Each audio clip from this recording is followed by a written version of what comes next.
everyone, my name is Becca from beccasmusicroom.com. I am the teacher blogger who talks about teaching tips, teacher life, teacher entrepreneurs, and any lesson ideas I might just have about teaching elementary music. Hopefully some of these videos are helpful for your life, and if you do find them helpful, please make sure that you like, subscribe, and share so that other people will find them helpful too.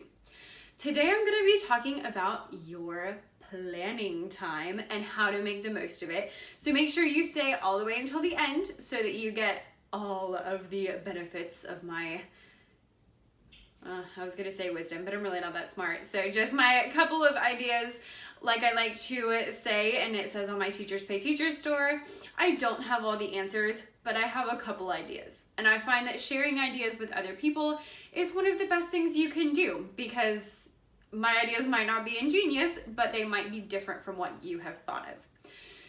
So planning time is precious if you get it. And I totally get that sometimes, or a lot of the time, your planning is taken up with meetings, and I get it because mine is too. And if that is the case, you are not alone.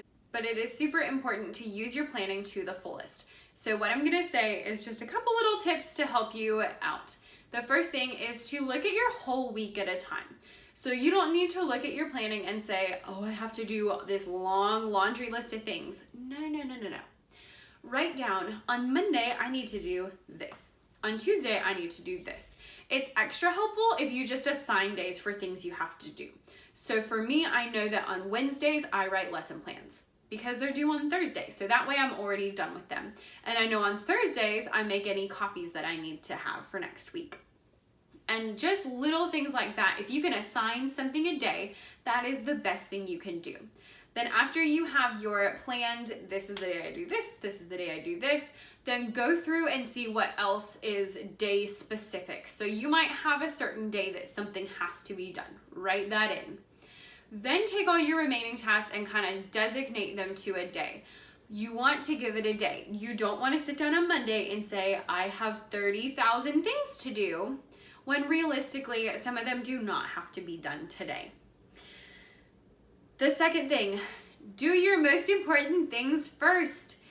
I know you're like, seriously, Becca, that is the dumbest thing I've heard. Because don't we all do that? No, we don't. We sit down and we're like, oh, I'm gonna do this and that and just, no, write your list, say this is what I'm doing today, and then say this is what is most important. This is what is second most important. This is third most important. I use the system that Brian Tracy lays out in one of his books where he talks about planning your life, where you write a letter next to each thing. So A is most important, and then you say A1, and that is the first thing that has to be done. A2 is the second thing that has to be done. B's are things that can be done, but they're not super urgent. C's are things that it would be nice if they were done. D for delegate and E for eliminate. I don't have a ton of those, but I tend to stay in the A-B range with my own planning. But this way, when I finish a task, I know what I need to do next. So look at your whole week at a time, do the most important thing first, and then the second most important thing, and the third, and so on and so forth. And the third and last thing I'm gonna say about your planning is designate what can be done in between other things. So I teach music, which means that people are constantly bringing me their students and leaving with their students. So sometimes if I have a class that's a little bit late, I might have an extra minute or two before they come in, or if I am waiting for this or that or whatever, I might be able to squeeze in just a couple words on my lesson plan or something to that effect.